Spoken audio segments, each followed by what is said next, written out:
This is the new Porsche 911 992 generation GT3 RS. It's the most hardcore, track-focused 911 you can buy, and I'm going to tell you everything you need to know about it. Because I'm Matt Watson, and you're watching CarWow. Buy, sell, CarWow.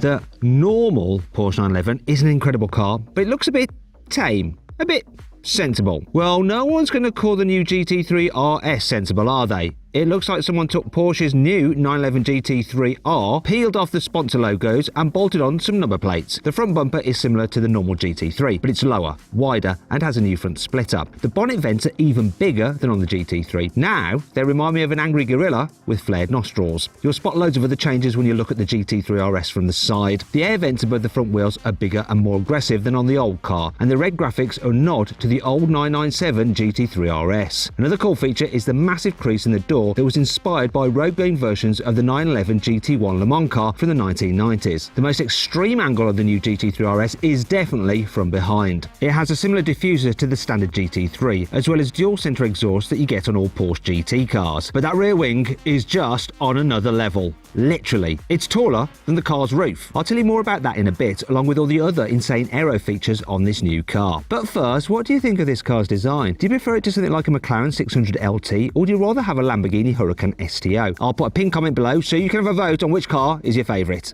One of the best things about any Porsche GT model is its engine, and this new GT3 RS's flat 6 is shaping up to be an absolute cracker. It's based on the 4-litre naturally aspirated unit you get in the normal GT3, but Porsche has fitted new camshafts to make it feel even snappier at high revs. They didn't raise the engine rev line over that in the GT3 though, so it still revs to 9,000 RPM, but Porsche has squeezed out more power than you get in that car. How much more? Well, the GT3 RS makes 525 horsepower. That's 15 horsepower more than the new GT3, and only 5 horsepower more than you got in the old GT3 RS. You can get the standard 911 GT3 with a manual gearbox or a 7-speed PDK automatic. You don't get that choice with the RS model though. It comes with the PDK as standard. Yes, I know some of you die-hard petrol heads would probably rather have a manual, but the auto is just quicker around a track, and that's what this car is all about. In fact, you can bet Porsche will aim to beat the old GT3 RS's Nürburgring lap time of 6 minutes and 56 seconds. It might even get close to the 6 minutes and 43 seconds set by the old GT2 RS. Anyway, back to the GT3 RS. Its 7-speed dual-clutch automatic isn't the same gearbox as you get in the normal GT3. Porsche has given the RS a shorter final drive ratio, which helps improve acceleration across all 7 gears. Speaking of which, how quick is the new GT3 RS? Well, Porsche says it'll do 0 to 60 miles an hour in 3.2 seconds. That's the same time as the old GT3 RS, and it's 0.2 of a second quicker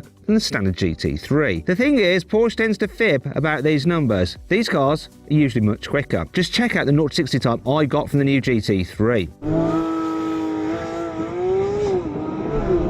2.87 to 60. Yeah, I reckon the new GT3 RS will do 0 to 60 miles an hour in around 2.7 seconds. Now, if you'd like to see how quick the GT3 is over a quarter mile, there should be a little banner appearing in the top right-hand corner of the screen. Click that and you can see for yourself, or there's a link in the description below. Anyway, back to the GT3 RS. What's that car's top speed? Well, it runs out of puff at 184 miles an hour. That's 13 miles an hour slower than the new GT3. Yeah.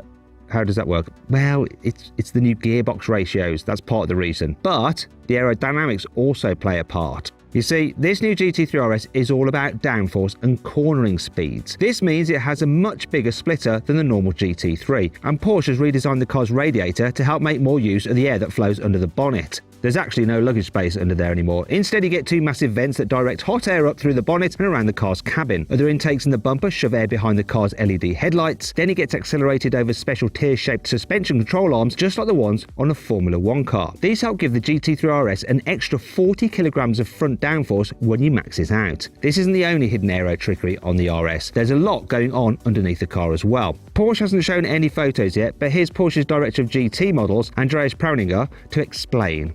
The whole under construction of the car is full of vanes and guiding flappers to get the best aerodynamical results. Okay, I guess we'll just have to take his word for it. Anyway, there are plenty of other aero bits you can see.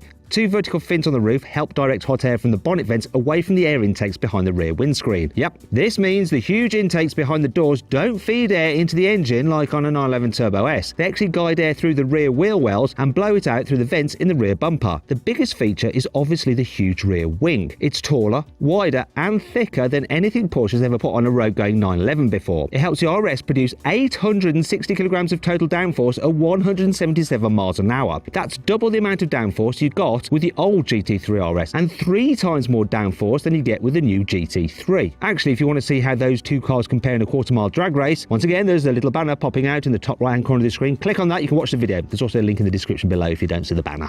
Anyway, back to the new RS, because one of my favourite features on the whole car is fitted to that rear wing. It's a DRS drag reduction system, just like on Formula 1 cars. If you hit the DRS button on the steering wheel, a hydraulic ram opens the upper wing flap to help the GT3 RS slip through the air more easily. And when you brake hard, the flap closes to turn the huge rear wing into a massive air brake. While we're talking about the brakes, the new GT3 RS comes with 408mm steel front brakes with 6-piston calipers and 380mm steel rear brakes with 4-piston calipers. The actual pistons themselves are 2mm wider than on the GT3 for even more bite. If you want to, you can upgrade to carbon ceramics, and then you have 410mm front discs and 390mm rear discs. With these fitted, the new GT3 RS has the shortest stopping distance of any Porsche road car. Now, Porsche hasn't given an actual figure yet, so I'll have to test it for myself when I get to review this new GT3 RS. So make sure you subscribe to this channel and you'll be notified when that video goes live. Porsche hasn't just upgraded the brakes on the GT3 RS, it's also upgraded the suspension geometry. The track is now 29mm wider thanks to new control arms and steering knuckles. And these have also been designed to stop the nosediving when you brake hard into corners. A new steering wheel isn't usually the most exciting thing about a new Porsche, but the one in the GT3 RS comes with some awesome new features. There's that DRS button I mentioned earlier, but you also get 2 rotary dials for controlling the adaptive suspension. So what, you might be thinking? After all, you've been able to adjust the suspension in a 911 for years. Well, yes, but not like this. The RS comes with adjustable compression and rebound damping, so you can ignore Porsche's engineers and set the damping exactly as you want it on each axle without having to get your hands dirty. And if you reckon you know more about differentials than Porsche, you can mess around with the settings for the limited slip differential as well. Porsche has gone to great lengths to make this GT3 RS as light as possible. This means the doors, front wings, bonnet and roof are all made from carbon fibre. You also get full carbon bucket seats as standard. And you can also pay extra to get a set of forged magnesium wheels that are 8 kilograms lighter than the standard forged alloy ones. All in, the new GT3 RS weighs 1,450 kilos. That's a little bit heavier than a GT3 with a PDK gearbox. That car weighs 1,435 kilos, but the GT3 doesn't have any of the RS's active aero or suspension upgrades. Speaking of upgrades, you can kit out your GT3 RS with the optional Club Sport pack. This is a no-cost option, just like on the GT3 and GT4 RS, and it comes with a steel roll cage in the back, a fire extinguisher and a 6-point racing harness for the driver. Next is the Visac pack. This gives you an unpainted carbon fibre finish on the bonnet and roof, and buying the Visac pack also unlocks another extra, a carbon fibre roll cage that's 6 kilos lighter than the steel one. Unlike the Club Sport pack, the Visac pack isn't free though. It costs more than £22,500. Go for the pricey carbon roll cage and the whole package will set you back almost £26,000. So how much does the new GT3 RS actually cost? Well, it's on sale now and it costs from £178,500. That's over £40,000 more than the GT3 and it's almost £10,000 more than a 911 Turbo S. Don't worry though, it's a lot cheaper than a 911 Sport Classic. That'll set you back more than £210,000. And the new GT3 RS isn't a limited run production car like that. So you don't have to know that special Porsche handshake to get yourself a build slot. Anyhow, I hope you all enjoyed the video. If you did, give it a like. Let me know some other videos you'd like to see. And click on those windows there to watch some more videos. And if you click on that box there, you can go to carwow and we will help you sell your car. Just upload some photos, give a brief description, and our dealers will bid on your car to make sure you get a great price for it. Thanks for watching.